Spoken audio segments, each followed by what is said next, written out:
Hello, my dear quilting friends. I already got a couple of questions in on my email box, on Facebook, and so I thought the easiest thing is to answer all these questions with a short video. So, the most asked question is, how can I print out the template sheets?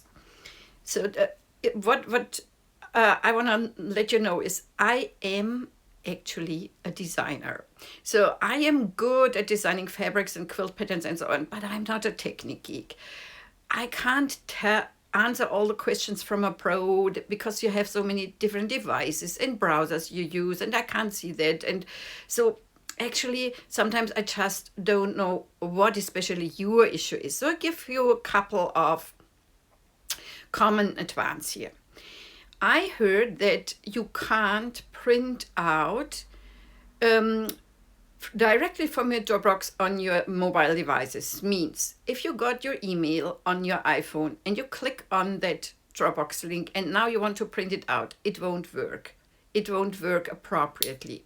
So you should, in each case, download these files onto your mobile phone or onto your iPad, and from the saved files, then you can print it out.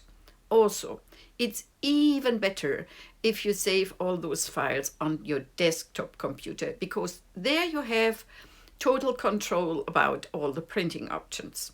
Because the next question is about the perfect ratio or size.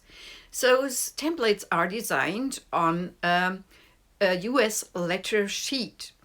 And when you print them out, then make sure you tap the option Print Actual Size, or in German tatsächliche Größe, which would be 100%, to make sure no matter which sheet format you put into your printer, it's always the right proportion.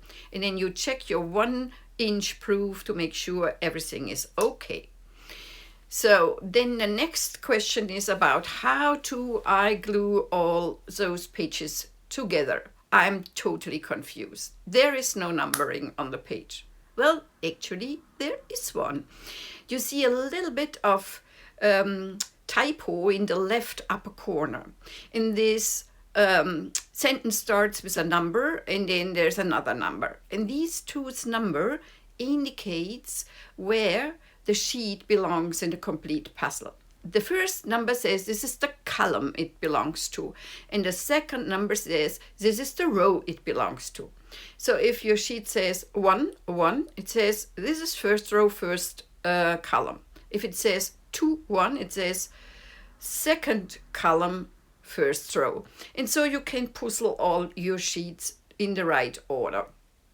Also, you will have noticed that those sheets have crop marks and a bleed. Well, I did it so you can overlap the sheets and have a little piece where you put on your glue. But you can also trim these parts off and then just use tape to glue them together. This is how it looks when you have glued all your bed size templates together. And these are the completely glued together lap size quilt templates. Then the next thing is that a couple of people asked me about the pillow size templates. They say, okay, there is no negative curved shape for the background of the half circle unit. And I say, it's not necessary because we applique that half circle on.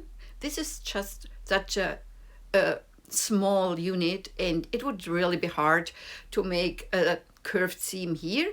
So what we do is we do raw edge applique. We need a rectangle as our background, which is in the cutting list.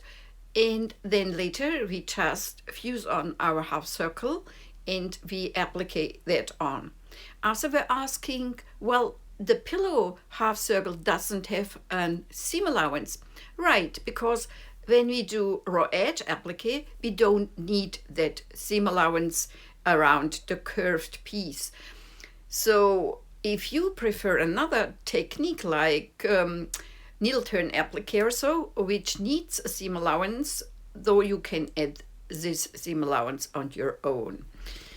So I hope I have covered all your questions about printing, correct ratio, about how to glue the pieces together, and also about the pillow shapes. And I'm totally looking forward to start with you then on the 9th of February. Have fun so far. See you then.